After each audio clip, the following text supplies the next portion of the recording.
Hi friends, వీరాస్ intraday తెలుగుకి స్వాగతం. So నేను ఫ్రైడే రోజు ఏం చెప్పాను అంటే ఫ్లాట్ గా ఓపెన్ అయ్యి మనకు ఆల్మోస్ట్ ఆల్ ఫ్లాట్ గా ఓపెన్ అయింది. దీన్ని క్రాస్ చేస్తే ఈజీగా 37,000 వరకు వెళ్తుంది అని చెప్పాను.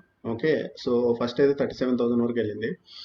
అండ్ ఇక్కడ మీకు ఏంటంటే కొంచెం టైం స్పెండ్ చేస్తే మనం ఏం చేస్తామంటే ఆ రేంజ్ కింద ఎక్కడైతే ఉందో అక్కడ మనము ట్రైలింగ్ స్టాప్ లాస్ పెట్టుకుంటాం. ఎప్పుడైతే బ్రేక్అవుట్ ఇస్తే మనం బై పొజిషన్లో అట్లే కంటిన్యూ అవుతాం. ఎప్పుడైతే దాన్ని బ్రేక్ డౌన్ అంటే అది బ్రేకప్ ఇవ్వకుండా కిందికి వచ్చేసిందంటే మనం ట్రైలింగ్ స్టాప్ లాస్ ఎగ్జిట్ అవుతామని చెప్పాను.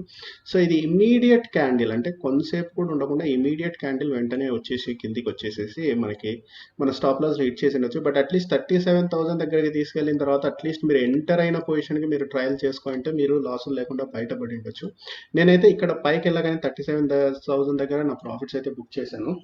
బట్ చాలా క్విక్గా ఉన్నింది movement. So I don't expect like మీరు అంత క్విక్గా మూమెంట్ తీసుకుంటారని. బట్ ఇంత red candle more than half వచ్చినప్పుడు మీరు ట్రయల్ చేసుకోవాలి. సో నెక్స్ట్ నేను ఏం చెప్పాను అంటే ఎప్పుడైతే మనకి 36,650 క్రాస్ అవుతుందో ఈజీగా మీకు 36,400 500 మధ్యలోకి వెళ్తుందని చెప్పాను. సో ఇక్కడ అట్లీస్ట్ మీరు ఏదైనా పొజిషన్ తీసుకోండి. అంటే ఓపెనింగ్ క్యాండిల్ క్రాస్ చేసి వెంటనే దీన్ని బ్రేక్ చేసింది అంటే ఓపెనింగ్ క్యాండిల్ అనేది ఇది దీన్ని కింద లో క్రాస్ చేసి దీన్ని బ్రేక్ చేసింది అంటే ఇక్కడ మీరు తీసుకున్నా కానీ మీకు మంచి ప్రాఫిట్ వచ్చి ఉండొచ్చు అట్లీస్ట్ సెల్ పొజిషన్లో. సో బోత్ సైడ్స్ మనం చెప్పిన లెవెల్స్లో అయితే మీరు ప్రాపర్గా ఇన్వెస్ట్ చేసి ట్రైలింగ్ స్టాప్ లాస్ పెట్టుకుంటే ఇక్కడ కూడా మీరు ట్రైలింగ్ స్టాప్ లాస్ పెట్టుకుంటే నో లాస్ నో ప్రాఫిట్ వచ్చేది. సో ఇంత సైడ్ వేస్ ఉన్నప్పుడు మూవ్మెంట్ మనకి నో లాస్ నో ప్రాఫిట్తో ఎగ్జిట్ అయ్యామంటే అది చెప్పాలంటే గొప్ప అచీవ్మెంట్. అట్లీస్ట్ మీరు నో లాస్ నో ప్రాఫిట్తో ఆర్ మినిమల్ లాసెస్తో ఎగ్జిట్ అయినా కానీ. ఎందుకంటే ఇది పైన బ్రేక్ ఇచ్చింది కింద బ్రేక్ ఇచ్చింది. సో ఇట్లాంటివి కొంచెం టఫ్ మార్కెట్సే. సో ఇంకా రేపు ఏంటి మార్కెట్ పరిస్థితి అంటే మెజారిటీ వచ్చేసేసి ఇప్పుడు మార్కెట్ అనేది ఒక ఎటు పోవాలి అనే కన్ఫ్యూజన్లో ఉన్నట్టు కనిపిస్తుంది ఇప్పుడు. సో మనకు ఒకటే అండి 37,000 దాటాలి, దాటితే బుల్లిష్. అట్లా కాకుండా రేపు 36,400ని మళ్ళీ ఫ్లాట్గా ఓపెన్ అయ్యి కిందికి వచ్చి దీన్ని టచ్ చేసి బౌన్స్ బ్యాక్ అవ్వకుండా ఓకే దీన్ని బ్రేక్ చేసింది అంటే సో ఇమీడియట్గా షార్ట్ పొజిషన్స్ తీసుకోండి. ఎందుకంటే నెక్స్ట్ టార్గెట్ ఈజీగా 36,000కి అయితే చాలా ఈజీగా వెళ్ళిపోయే ఛాన్సెస్ ఉంటాయి. ఇది బ్రేక్ చేసింది అంటే ఫ్లాట్గా ఓపెన్ అయ్యి ఆరెల్స్ కొంచెం గ్యాప్ డౌన్ అయ్యి ఇట్లా బ్రేక్ చేసింది అంటే వెంటనే షార్ట్ పొజిషన్స్ తీసుకున్నామంటే మనకు 36,000 వరకు ఈజీగా వెళ్ళే ఛాన్సెస్ అయితే ఉంటాయి. కానీ 36,000 బ్రేక్ చేస్తుందా లేదా అనేది $1,000,000,000 క్వశ్చన్. ఇప్పుడు ఇంకా ఫ్లాట్గా ఓపెన్ అయ్యి పైకి వెళ్ళడము అంటూ జరిగిందంటే ఇక్కడ కొంచెం టైం స్పెండ్ చేయాలి. లేకుంటే ఇక్కడ ఏం చేయాలంటే మనకి ఇట్లా ఫామ్ అయ్యి ఇట్లా హై అనేది బ్రేక్ చేయాలి. బ్రేక్ చేసినప్పుడు మనం ఏం చేస్తామంటే ఇక్కడ పొజిషన్ అనేది తీసుకుంటాం ఫ్లాట్గా ఓపెన్ అయితే నేను చెప్పేది. ఓకే, ఇక్కడ ఫామ్ అయ్యి ఇట్లా బ్రేక్ ఇచ్చినప్పుడు మనం ఏం చేస్తామంటే హై పొజిషన్ అనేది తీసుకుంటాం. అలా కాకుండా గ్యాప్ అప్ అయ్యింది అనుకోండి. సో దీనికి ఇక్కడ వచ్చేసేసి 37,400 37,200 అనేవి ఎక్కడో పాత రోజులలో ఉన్న రెసిస్టెన్సెస్ ఇవి. సో ఇక్కడ వచ్చేసేసి మనకి బ్రేక్అవుట్ ఇచ్చినా కానీ కొంచెం హయ్యర్ సైడ్ వెళ్ళేటప్పుడు కొంచెం ఎక్కువగా స్పైక్స్ ఫామ్ అయ్యే ఛాన్సెస్ ఉంటాయి.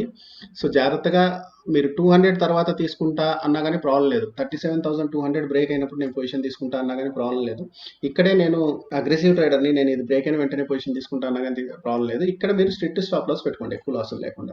అంటే 36,800 దగ్గర స్ట్రిక్ట్ స్టాప్ లాస్ పెట్టుకున్నారంటే మనకి ప్రాబ్లం ఏం లేదు. గ్యాప్ అప్ ఎక్కడన్నా ఓపెన్ అయింది అనుకోండి 37,200 పైన 37,400 దగ్గర కొంచెం మార్కెట్ బిహేవియర్ అనేది చూడండి. ఒక రేంజ్ బ్రేక్అవుట్ కానీ ఒక డౌన్ ట్రెండ్ ఫామ్ అయ్యి ఈ రోజు లాగా ఇట్లా డౌన్ ట్రెండ్ ఫామ్ అయ్యి ఇట్లా ఏమన్నా మనకు అప్ సైడ్ ఇస్తే కానీ అప్పుడే ట్రేడ్ చేద్దాం, లేకుంటే ట్రేడ్ చేయొద్దు. ఎందుకంటే కొంచెం కన్ఫ్యూజన్ స్టేటస్లో ఉంది మార్కెట్. కానీ పైకి వెళ్ళింది అంటే మటుకు చాలా ఫాస్ట్గా వెళ్ళే ఛాన్సెస్ అయితే కనిపిస్తున్నాయి. సరే, రేంజ్ బ్రేక్అవుట్ ఇచ్చినా కానీ మనకి ఏదైనా ట్రెండ్ లైన్ బ్రేక్అవుట్ ఇచ్చినా కానీ అది చూసుకోండి కొంచెం. నెక్స్ట్ నిఫ్టీ చూసుకున్నామంటే ఇక్కడ ఒక రేంజ్ ఉందండి. పైన ఒక రేంజ్ రెసిస్టెన్స్ ఉంది, కింద ఒక రేంజ్ సపోర్ట్ ఉంది.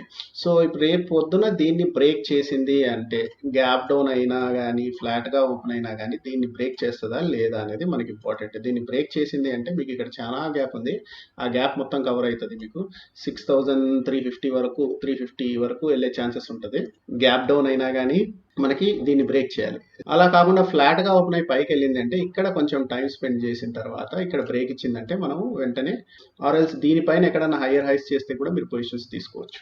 హైయర్ హైస్ అంటే ఇక్కడ హై చేసి కిందికి వచ్చింది, మళ్ళీ నెక్స్ట్ ఈ హైని బ్రేక్ చేసినప్పుడు మీరు పొజిషన్స్ అనేవి తీసుకోవచ్చు. ఇలా కాకుండా 6,800 దానిపైన ఎక్కడన్నా గ్యాప్ అప్ ఓపెనింగ్ అయ్యిందంటే కొంచెం వెయిట్ చేయండి. అసలు మార్కెట్ మూవ్మెంట్ ఎట్లుందో, సైడ్ వేస్ మూవ్మెంట్ ఉండే ఛాన్సెస్ కూడా ఉన్నాయి. సో ఏం చేస్తామంటే సైడ్ వేస్ మూవ్మెంట్ ఉన్నా కానీ ఇట్లా మనం ట్రెండ్ లైన్ తీసుకుని కింద తీసుకున్నామంటే కనీసం ఇక్కడికి వచ్చినందుకు ట్రైలింగ్ స్టాప్ లాస్ పెట్టుకుంటే మనం లాసుల్లో కాకుండా అట్లీస్ట్ బ్రేక్ ఈవెన్లో ఎగ్జిట్ కావచ్చు. అలా కాకుండా పైనే ఉందనుకుందాం. ఒక రేంజ్ బ్రేక్అవుట్ ఇచ్చేంత వరకు వెయిట్ చేయండి. ఒక రేంజ్ బ్రేక్అవుట్ ఇచ్చిన తర్వాత మీరు బై చేయండి. సో అది ఫ్రెండ్స్ ఇవాల్టి అనాలిసిస్. మళ్ళీ రేపటి అనాలిసిస్‌తో మళ్ళీ మీ ముందుంటాను. అంతవరకు సెలవు. బాయ్.